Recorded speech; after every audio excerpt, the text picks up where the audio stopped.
O vapor dançava no pequeno apartamento de Amara Silva, subindo das panelas como espíritos ancestrais, carregando os aromas ricos do refogado de cebola e alho, do coentro fresco e da picância subtil da malalagueta.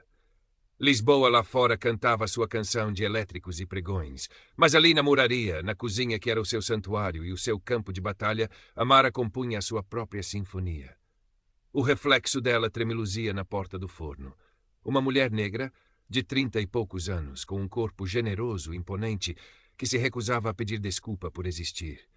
Os seus olhos escuros, amendoados, capturavam a luz e a sombra da sua alma, a paixão ardente pela comida, a resiliência forjada no aço do preconceito e a vulnerabilidade que ela raramente deixava transparecer. O seu cabelo afro, uma coroa desafiadora, estava preso num turbante vibrante, uma mancha de cor contra a tela, por vezes cinzenta, da sua realidade. Ela provou o molho, um pingo na ponta do dedo, fechando os olhos. Era ali que ela se encontrava. Era ali que os sussurros paravam, que os olhares deixavam de pesar. Na alquimia dos sabores, ela não era apenas gorda, não era apenas negra. Era uma criadora, era poderosa. Mas o mundo lá fora insistia em lembrá-la do contrário. Um e-mail vibrou no telemóvel, pousado na bancada manchada de farinha. O prato de ouro, confirmação de participação. O coração de Amara deu um salto, uma mistura agridoce de euforia e pânico. O concurso. A oportunidade de uma vida. E a exposição de uma vida. Seria julgada não apenas pelos seus pratos, mas por cada centímetro da sua pele e por cada quilo do seu corpo. Tens de ir, Mara. A voz de Joana, sua melhor amiga, ecoou na sua mente. Joana, a artista, a ativista, a sua âncora na tempestade. Mostra-lhes quem és. Mostra-lhes o que vales. Amara lembrou-se do seu pequeno restaurante, um sonho desfeito nos subúrbios, onde o seu talento não fora suficiente para superar os olhares de soslaio, os comentários sobre comida pesada e a falta de clientes que preferiam a normalidade a um prato feito com alma e raízes africanas. A falha ainda ardia, um fantasma à mesa. Mas havia também a memória da avó, as suas mãos sábias e enrugadas, a ensinar-lhe os segredos da cachupa, a dignidade no seu olhar enquanto transformava ingredientes simples em banquetes de amor. E havia Dona Isabel, a lendária chefe portuguesa, agora reformada, que a apadrinhara. O teu talento é uma chama, Amara, dissera-lhe ela, os seus olhos azuis penetrantes. Não deixes que o vento da ignorância a apague. Fala arder tão alto que eles não consigam ignorar. Respirando fundo, Amara digitou a resposta. Confirmo a minha participação. O vapor na cozinha pareceu adensar-se, como se os espíritos ancestrais estivessem a prender a respiração à espera. Lisboa podia cantar a sua canção, mas Amara estava prestes a entrar no palco principal e a fazê-lo à sua maneira. Os estúdios do Prato de Ouro eram um universo à parte. Luzes ofuscantes, câmaras que deslizavam como predadores silenciosos e um zumbido de ansiedade e ambição que pairava no ar mais denso que o fumo de um grelhado. Amara sentiu-se imediatamente como um peixe fora de água, ou melhor, como um prato exótico numa emenda minimalista. Todos pareciam flutuar, leves e brancos, vestidos com dolmans impecáveis e sorrisos calculados. E depois viu-a, Sofia Mendes, a favorita. Era a antítese de Amara, esguia como um junco, pele de alabastro, cabelo louro impecavelmente penteado. Movia-se com uma graça estudada, um ar de quem nascera para pertencer àquele mundo. Os seus olhos, de um azul gélido, cruzaram os de Amara por um instante.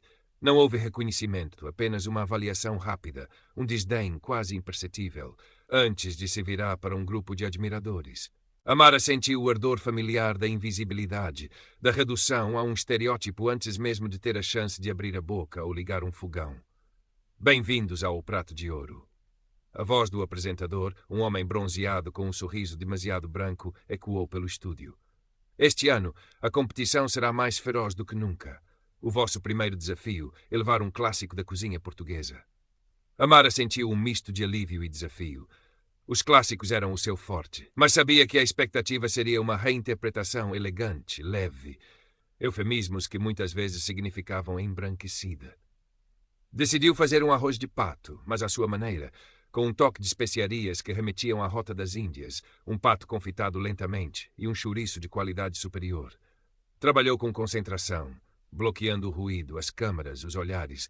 As suas mãos moviam-se com a segurança de quem conhecia o seu ofício.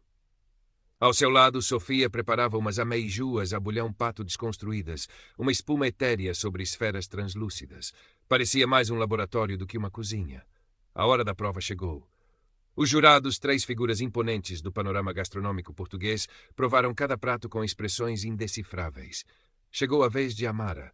O jurado mais velho, um crítico temido, provou, franziu o sobrolho. Saboroso, sem dúvida, disse ele, a voz arrastada, mas talvez um pouco pesado, rústico. A palavra rústico caiu como uma pedra. Amara sentiu o sangue subir-lhe ao rosto. Sofia sorriu discretamente quando seu prato foi elogiado pela elegância, inovação e fineza. Ela ganhou a primeira prova. Amara ficou a meio da tabela, salva pelo sabor inegável, mas ferida pela crítica velada. A batalha estava apenas a começar, e ela já sentia o peso da armadura que o mundo lhe impunha. Naquela noite, a videochamada com Joana foi um bálsamo. Rústico. Ele queria dizer comida de verdade, sua tonta.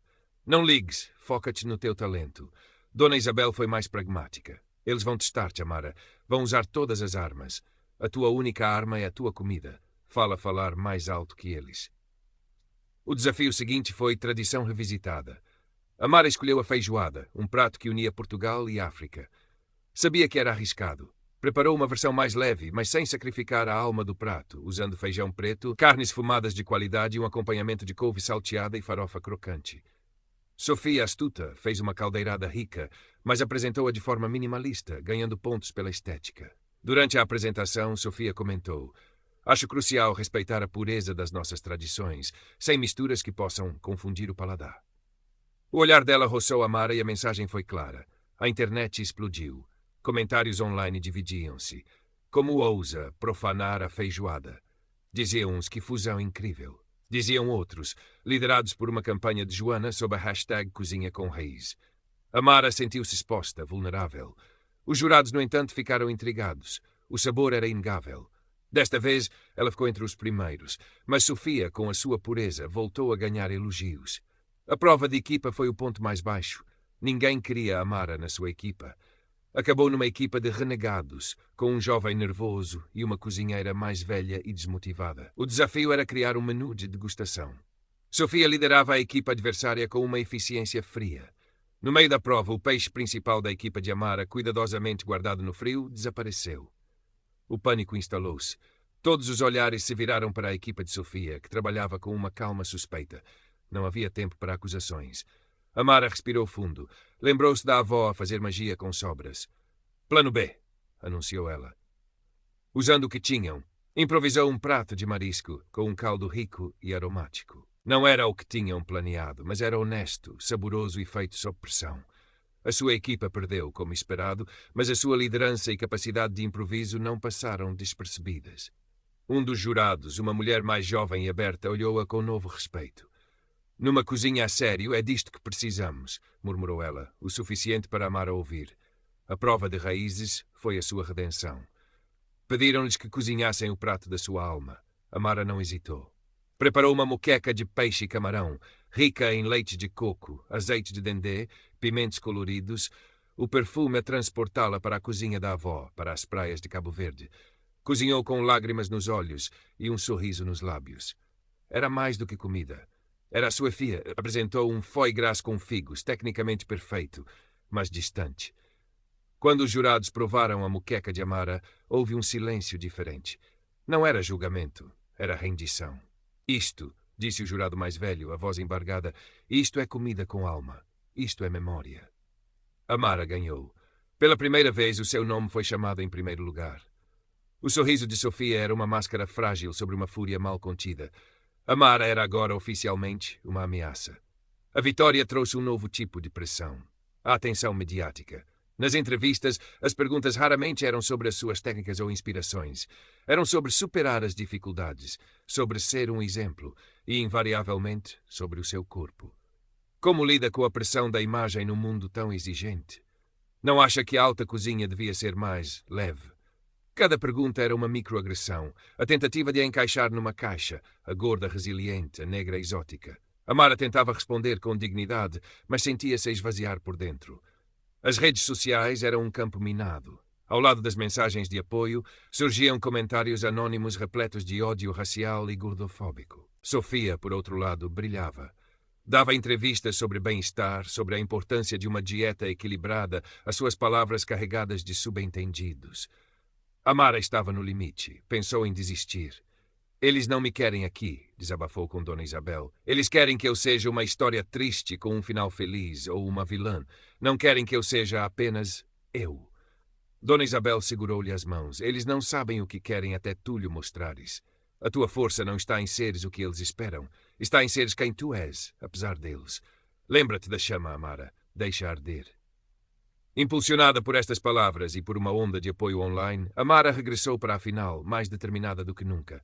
Não ia ganhar para eles. Ia ganhar por si, pela avó, por todas as Amaras que se sentiam invisíveis. Afinal, o ar no estúdio crepitava com eletricidade.